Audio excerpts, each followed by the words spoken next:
All right, get ready to dive deep today because we're tackling a concept that seems simple at first, but has philosophers going back and forth for centuries. Accetation. And we're not talking about just like grabbing a coffee or going for a walk. This is about the core of what makes an action an action. All the theories and controversies swirling around it. It really is something we do all the time constantly, but then when you try to break it down, oh, it gets so complex. You're telling me. So for this deep dive, we're using the Stanford Encyclopedia of Philosophy entry on action. So get ready for some serious mental workouts as we figure out what makes us agents in the world. Yeah, maybe by the end you'll even see your own actions and choices in a new light. I'm here for it. So to kick things off, let's ask that basic sounding question. What actually makes something an action? Is it just moving your body around, or is there more to it? That's where things get interesting right from the start. See, a lot of Western philosophy puts intention in the spotlight, but that's not a universal idea. Some Eastern traditions, like Taoism, they challenge that whole notion. Like, think about the concept of wu wei. Wu Wei, what's that all about? It's often translated as, like, non-action or effortless action, but it's actually a lot more subtle than that. Wu Wei is about acting in a way that goes with the flow of things. Naturally, you don't need that forceful, ego-driven kind of will. Imagine a really skilled butcher who's gotten so good that their movements are fluid, totally intuitive. It's almost like they're acting without even thinking. That's the essence of Wu Wei. So it's not about being passive, but more like acting from this deep, almost instinctual understanding of what's happening. Exactly. And this throws a wrench into that Western idea of conscious intention being like the thing that makes an action an action. With Wu Wei, you have to wonder if there's a whole other way of acting driven by something deeper beyond what we're consciously controlling at the moment. That's a really interesting way to look at it. It makes you realize how much even our basic understanding of acting is shaped by where we come from culturally. Absolutely. Makes you wonder what other supposedly universal ideas are actually tied to a certain culture, right? Right. But so now, let's head back to that Western philosophical tradition with its focus on intention. One of the most influential thinkers there is Donald Davidson. He's the one who proposed the causal theory of action. All right, let's break that down. What's the main idea behind Davidson's theory? Basically, Davidson says that actions are movements of your body that are caused by things going on in your mind, stuff like beliefs and desires. So, for example, if I think there's coffee in the kitchen and I want some coffee, those mental states will make me get up and go to the kitchen. It's my intention to get coffee, driven by those beliefs and desires, that ends up with me physically doing something. So it's like a chain reaction. Mental stuff triggers a physical response. Exactly. Davidson sees this direct link, a causal link, between those inner mental states and the outer movements of your body that make up the action. But of course, it's never that simple. Ah, here comes the philosophical but, right? You got it. Davidson's theory runs into a problem, and it's called causal deviance. Here's a dramatic example to illustrate. You're trying to, say, assassinate someone, purely hypothetical, of course. You aim, you fire, but you miss terribly. However, your bullet happens to scare a herd of pigs nearby. They stampede, and, well, tragically, they trample your intended target. So, did you intentionally kill that person? Whoa, okay, that's a wild thought experiment. Yeah. But I see the problem. You intended to kill with the bullet, not by starting a pig stampede. It's this bizarre unintended consequence. Exactly. And this raises the question of how directly linked your intention has to be to the outcome for it to count as intentional action. The pigs weren't exactly following your orders, were they? This problem of causal deviance has had philosophers scratching their heads for a while. So how have they tried to sort out this tangle of intentions and stuff that happens unintentionally? There are a few different ways they've tried. Some philosophers are all about this idea of a proximate cause, which means the most immediate cause of what happened. So in the pig stampede, the proximate cause of death was the pigs, not your bullet. Others focus on sensitivity conditions. The idea there is that an action is intentional only if the outcome wouldn't have happened without the person's intention. So going back to the pig stampede, my intention to shoot did cause the stampede, which then caused the death, but my intention wasn't sensitive to whether there were even pigs there to begin with. If I'd known, I might have picked a different way to do it or a different place. You got it. That's the heart of sensitivity conditions. And then there are others who bring up guidance. Did the intention keep shaping the action as it all played out? In the pig stampede example, it seems like the intention kind of lost control of the situation. Wow, it's amazing how much complexity is crammed into this seemingly simple idea of intentional action. And that's just the beginning. Remember, we're talking about philosophers here, so things rarely stay simple for long. So what other challenges to this causal theory of action should we keep in mind? Well, another big name here is Elizabeth Anscombe.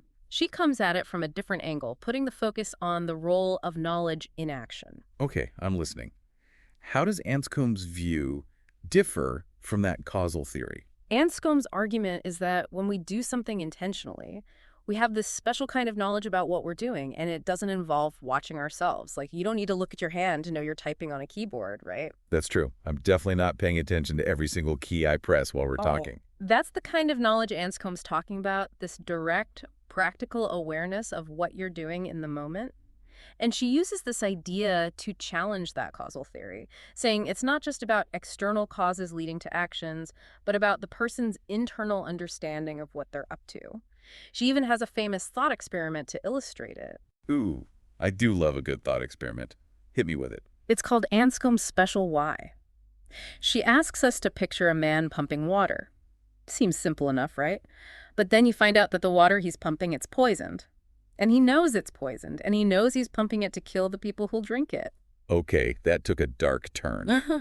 But I see where you're going with this. It's about those layers of intention and knowledge wrapped up in the action. Precisely. Just asking why peels back those layers. The man knows he's moving his arms, he knows he's pumping water, but he also knows he's poisoning people, and he's doing it on purpose to cause harm. This practical knowledge for Anscombe is like woven into the act itself. So for Anscombe to understand an action, you can't just find the cause. You've got to understand what the person is aware of inside, their intention. It's like peeling back layers of an onion. Yeah, you could put it that way. And this brings up even more questions. Is it enough to just believe something? Or does it have to be true knowledge? How do we even get this practical knowledge in the first place? There's a whole world of philosophical debate packed into Anscombe's seemingly simple example. This is already making me rethink all my actions. I had no idea there was so much philosophy hidden in everyday stuff. And we're just getting started. We've only just dipped our toes into what it means to act. Get ready, because things are about to get even more interesting. Okay, so we've covered causation and knowledge, but something tells me this deep dive into action isn't over yet. What other philosophical rabbit holes are we about to fall into? Well, up to now, we've mostly been looking at actions as these isolated events, but now let's zoom out a bit and think about how intentions play out over time. Oh, that sounds pretty interesting. So we're moving past that split-second decision to, say, grab a cookie and into the realm of, like, long-term goals and projects. Exactly. Imagine something like writing a book. It's not just one action, right? It's this whole complex series of actions that happen over weeks, months, even years. And the thing that keeps us on track, the thing that guides all those individual actions, is a more lasting intention. That's a perfect example. Yeah. My intention to finally organize my closet has been hanging around for ages, but very little action has actually happened. But the intention's still there, somewhere in the back of my mind. And that's what a philosopher named Michael Bratman focuses on, those intentions that stick around, even if you're not acting on them right away.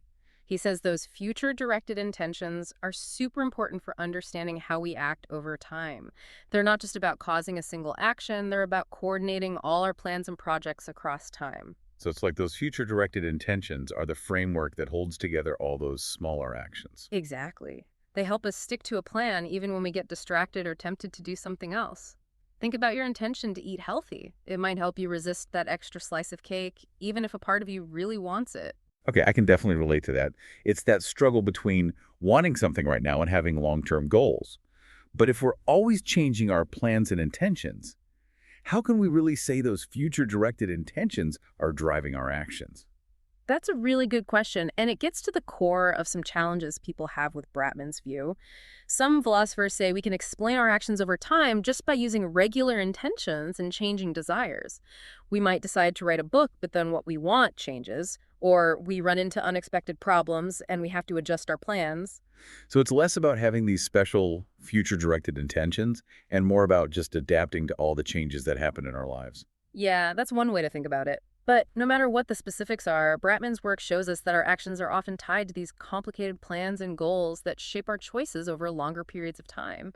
This is definitely giving me a lot to think about next time I'm putting off a big project. So we've looked at causation, knowledge, and intentions through time. What's next on our list? Now we're going to go even deeper, philosophically speaking, and explore what's called the ontology of action. Ontology. That sounds a little intimidating. Don't worry, it's not as scary as it sounds. Yeah. Ontology just means the study of being, in this case, the being of action. What kind of thing is an action? Is it an object, an event, a process? It might seem like a really abstract question, but it actually affects how we understand what it means to act. Okay, I'm starting to see why ontology matters. So what's the most common view on what an action is? The most popular view among philosophers is that actions are a type of event. Think about how we usually talk about actions. We say things like, the robbery happened last night, or the treaty was signed at noon. This kind of suggests that we see actions as things that happen in a certain time and place, just like other events. So just like a birthday party or a thunderstorm, an action is something that happens at a specific time and place. You got it. And this fits in really well with the causal theory we talked about earlier. An action is an event that's caused by our intentions and beliefs. But, as you might guess, there are other ways to look at it. I'm starting to notice a pattern here. Every time a philosophical idea seems straightforward, there's always a twist. So what's the alternative to this actions as events view? Well, some philosophers think actions are better understood as processes, not events. They see actions as things that unfold over time, and their characteristics change as they're happening. Think about making dinner. The act of making dinner isn't a single, unchanging event. It changes and develops as you go, from chopping veggies, to stirring sauces, to plating the food. That makes sense. My making dinner action usually involves a lot of improvising and adjusting as I go. It's definitely more like a dynamic process than a single fixed event. Exactly. The process view captures that dynamic, always changing nature of action. But it also brings up some tricky philosophical questions. I bet it does. What kind of questions are we talking about? Well, if actions are processes, how do we figure out where they begin and end? Where does one action stop and the next one start? This is what's called the individuation problem, and it's a real head scratcher. I can see how that would be a problem. If everything's always changing and evolving, it's hard to say exactly when one action stops and another one starts. Right, it's like trying to draw a clear line in a river that's flowing. But some philosophers think this process view actually offers a way to solve this problem. Okay, I'm curious. How does it do that? Think about an acorn growing into an oak tree. It doesn't suddenly turn into a tree overnight, does it? It's a slow process with different stages. In the same way, an action like writing a book can be seen as a process that unfolds through different stages, from the initial idea to the final draft. Each stage is different, but they're all part of the same overall process. I like that analogy. It makes the process view seem less messy and chaotic. Exactly. And it helps us understand how our actions can have this dynamic, evolving quality while still being unified and directed towards a specific goal.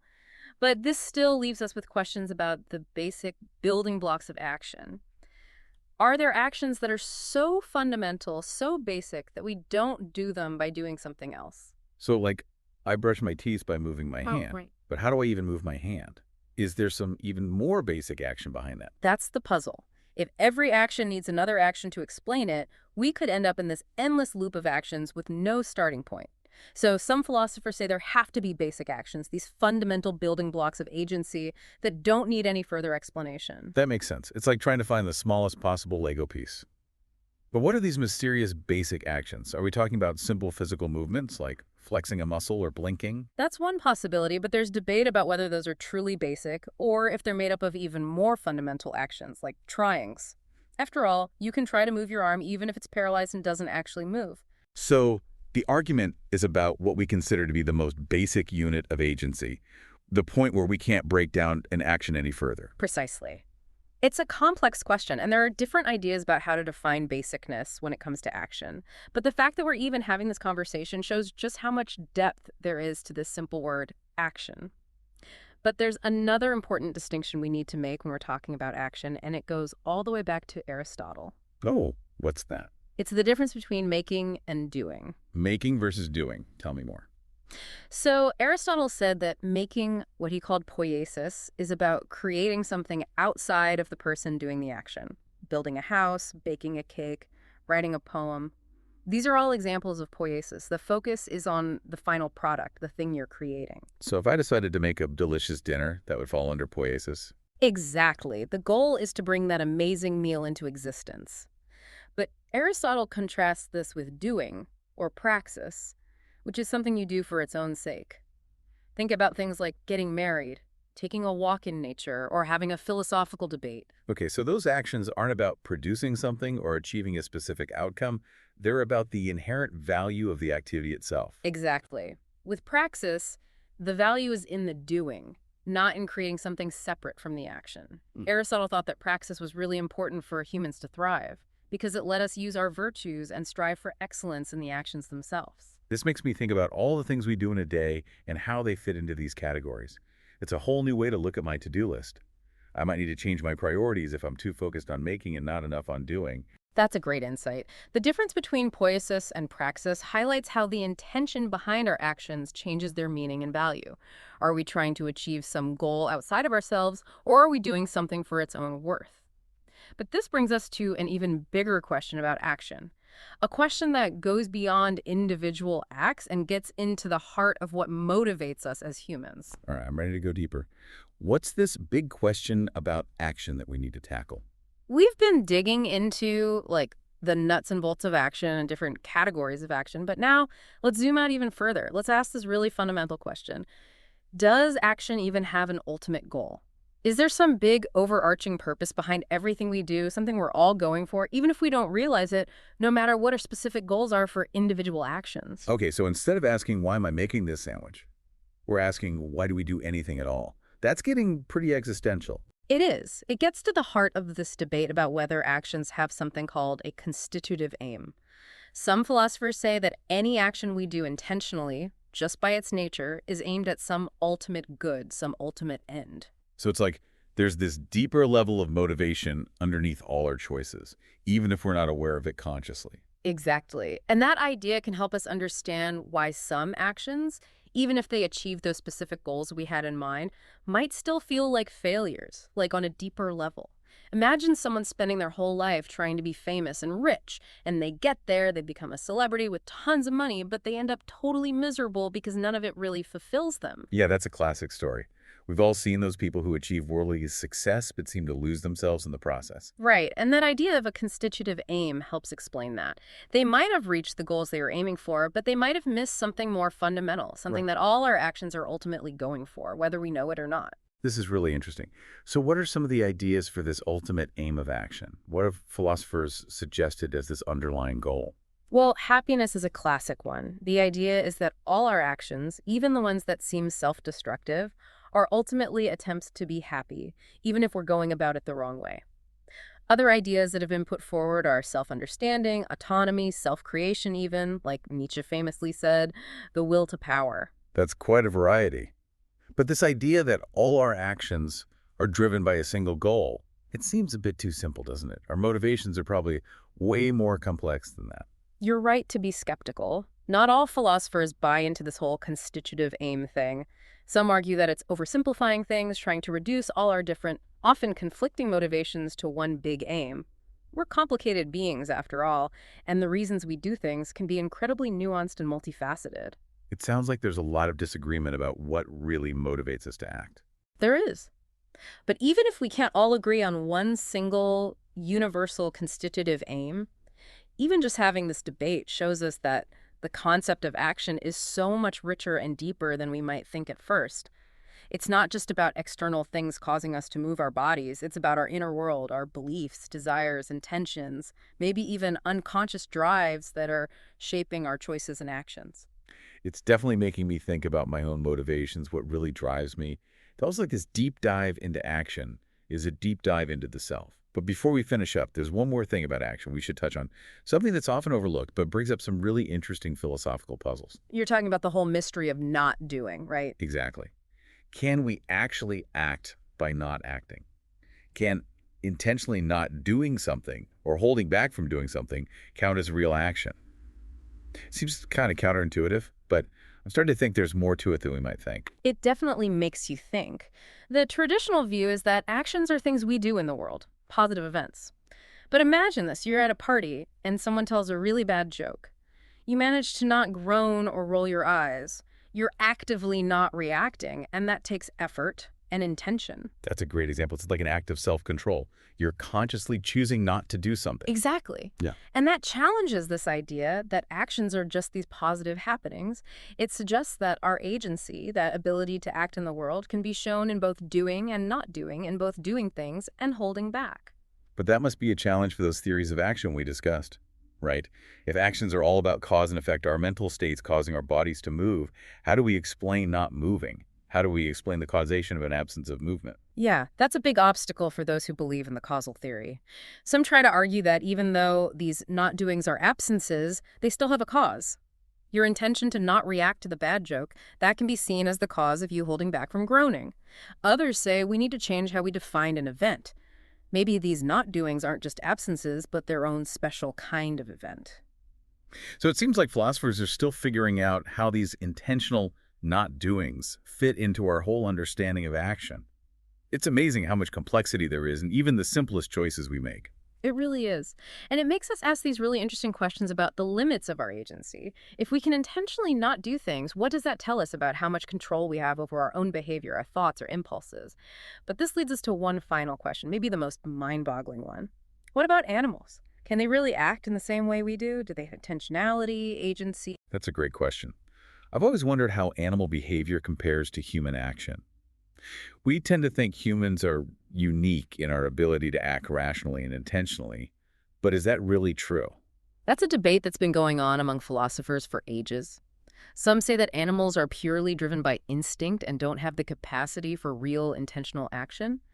They point to the apparent lack of complex planning or self-awareness in lots of animal species. So they're basically biological machines just reacting to things in pre-programmed ways. That's the basic idea of the skeptical view, yeah. But others argue that this underestimates how smart and cognitively capable animals are. They say we need to recognize a more basic kind of agency in animals, even if it's not as complex as human agency. That seems more likely, especially when you consider how intelligent some animal species are. We see them solving problems, using tools, even showing complex emotions. Exactly. And that raises the question of where we draw the line between instinct and real intentionality. Do animals have simpler, less conceptual forms of intention? Do they have a basic ability to understand reasons, even if they don't have that full-blown conceptual framework that we have as humans? These questions continue to fascinate and challenge philosophers. This has really opened my eyes to the animal world. It makes you wonder what's really going on in the minds of other creatures. That's the great thing about philosophy. It makes us question our assumptions and broaden our understanding of ourselves and the world around us. And when it comes to action, it seems like there's always more to learn, more to uncover. This has been an amazing deep dive. We've gone from simple movements to profound questions about what it means to have agency, the ultimate goals of action, and even the mysteries of animal minds. It's incredible how much philosophical depth there is to something we do every single moment of our lives. It really shows how much we take our own actions for granted. But as we've seen, there's a whole world of philosophical questions and insights hiding beneath the surface of our everyday activities. So what's the takeaway for our listeners? What should they be thinking about as they go about their day, navigating the world of action? I think the most important thing is to be curious and aware of our own actions. Why are we doing what we're doing? What are our real motivations?